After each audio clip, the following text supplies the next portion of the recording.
This is Miss Fidra and welcome to my channel. In this video, we are going to learn about telling the time. Oke, sebelum kita mulai pembelajarannya, kita melakukan warming up dulu, pemanasan sebelum pelajaran. Oke, look at the picture. Nah, di situ ada gambar jam dinding.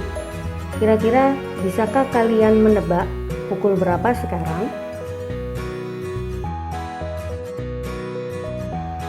Before we start more about how to tell the time, firstly we have to know about the hands on a clock, jarum yang biasanya ada pada jam. Nah, look at the picture. Di situ ada gambar jam beker, ya. Nah, pada umumnya ada 3 jenis jarum yang ada pada jam. Yang pertama adalah jarum yang lebih pendek, itu biasanya kita sebut little hand. Nah, jarum yang pendek ini menunjukkan pukul berapa, jam berapa sekarang. Kalau kalian lihat pada gambar, the little hand is pointing to 7, jarum yang pendek menunjuk ke angka 7, maka bisa kita katakan sekarang pukul 7. Nah, selanjutnya adalah jarum yang lebih panjang. Jarum yang lebih panjang ini biasanya kita sebut big hand. Nah, big hand ini menunjukkan berapa menit. Jadi, kalau misalnya jarum yang pendek itu tadi menunjuk ke angka 7, maka kita sebut pukul 7. Nah, lalu jarum yang panjang itu menunjukkan menitnya.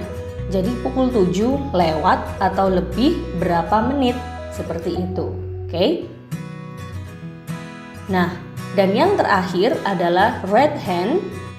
Biasanya kita sebut moving hand karena red hand ini terus bergerak setiap detiknya. Nah, so that's why the moving hand shows the seconds. Nah, jadi karena moving hand ini selalu bergerak setiap detik, maka jarum merah ini menunjukkan detiknya. Jadi misalnya sekarang pukul 7 lewat, katakanlah itu lewat 12 menit ya. Nah, itu lewat berapa detik, seperti itu. Nah, setelah kita mengenal tentang nama-nama jarum tadi, selanjutnya adalah kita akan belajar how to tell the time starts from a clock. Oke.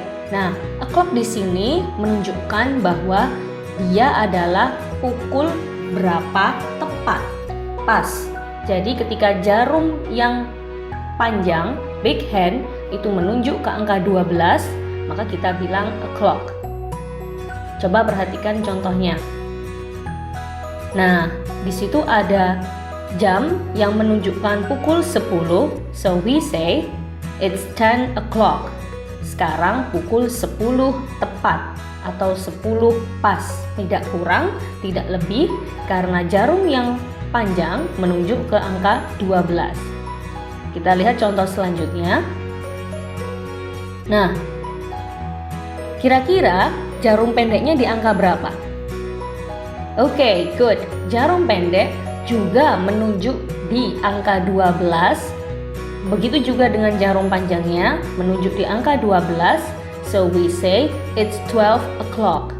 Sekarang pukul 12 tepat. Okay, after we learn about a clock, next we are going to learn about past. Nah, past here in Indonesia means lebih atau lewat. Lewat berapa menit. Nah, dalam menghitung menit, kita mempunyai beberapa aturan. Yang pertama adalah count the minutes in fives. Jadi, jarak dari setiap angka ke angka, misalnya dari 12 ke 1 itu 5 menit. Lalu seterusnya bertambah 5 menit, 5 menit, 5 menit. Kelipatan 5, ya. Nah, dalam mengungkapkannya in English, we have to say the minute first and then the hour. Jadi lebih berapa menit, lalu lewat ya, lalu kemudian jamnya. Look at the examples. Coba kita lihat contohnya supaya lebih jelas. Nah, di sini kita perhatikan dulu jarum panjangnya. Jarum panjang ada di angka 1, menunjuk ke angka 1, maka kita hitung dari 12 ke 1 itu lewat berapa menit. Karena tadi kita sudah sepakat bahwa setiap menit itu adalah kelipatan 5, maka dari 12 ke 1 itu lebih 5 menit. Oke. Nah, selanjutnya jarum pendeknya. Jarum pendek menunjuk ke angka 10, maka kita bisa bilang sekarang pukul 10 lebih 5 menit. Nah, but how do we say that in English? So we say, it's 5 past 10. 5 lebih 5 menit. Past ya, lebih 5, lalu kemudian 10, 10. Jadi kita mengucapkannya dari belakang ya. It's 5 past 10. Oke. Nah, coba kita perhatikan contoh yang lain. Nah, kita perhatikan dulu jarum panjangnya. Jarum panjang, the big hand is pointing to 2. Jarum panjang menunjuk ke angka 2, maka kita hitung dari 12 menuju ke 2 itu dia sudah lewat berapa menit. Nah, karena setiap menit itu adalah kelipatan 5, maka berapa menitkah itu? Good job, lebih 10 menit. Oke, good. Nah, selanjutnya adalah kita perhatikan jarum pendeknya. Jarum pendek menunjuk ke angka 9. Nah, maka sekarang pukul 9 lebih 10 menit. So we say it's 10 past 9. Ada cara yang lain untuk mengungkapkan waktu yang lewat beberapa menit menggunakan past. Yang pertama, nah, aturannya sedikit berbeda. Kalau yang tadi kita mengucapkannya menit dulu, baru kemudian jamnya. Sedangkan cara yang kedua ini adalah say the hour first and then the minute. Dibalik. Jadi kita mengucapkan jamnya terlebih dahulu, pukul berapa, lalu kemudian menitnya. Biasanya cara ini yang lebih mudah, tetapi tidak digunakan di dalam mengerjakan soal. Biasanya ini digunakan ketika kalian berbincang-bincang dengan teman atau dengan orang lain, ya, seperti itu. Coba perhatikan contohnya. Nah, supaya mudah kita menggunakan contoh yang sama saja dengan gambar sebelumnya, ya. Sekarang pukul 10 lebih 5 menit. Nah, di cara ini kita cukup mengucapkannya langsung pukul berapa lewat berapa menit. So we say it's 10:05. Nah, jauh lebih mudah. Tidak perlu kita mengucapkan it's 10 past 5. Nah, itu malah berbeda arti ya. Jadi kita langsung mengucapkan it's 10:05. Oke. Nah, contoh yang kedua masih sama seperti gambar sebelumnya di slide sebelumnya. Sekarang pukul 9 lebih 10 menit. Nah, so we say it's 9:10.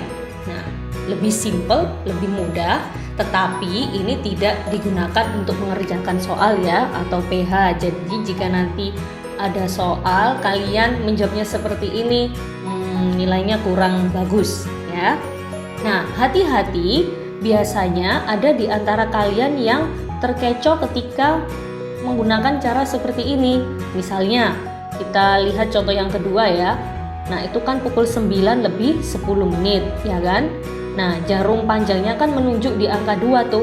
Nah, biasanya ada beberapa di antara kalian itu yang mengucapkannya seperti ini. It's 9:02. Nah, ditulis jamnya, jarumnya itu menunjuk di angka berapa, bukan ya. Jadi hati-hati, it's 9:10 karena itu lebih 10 menit. Oke. Okay guys, so that's all the video for today. I hope it will help you to understand English better. See you on the next video. Don't forget to like, comment, share, and subscribe my channel. Wassalamualaikum warahmatullahi wabarakatuh. Goodbye.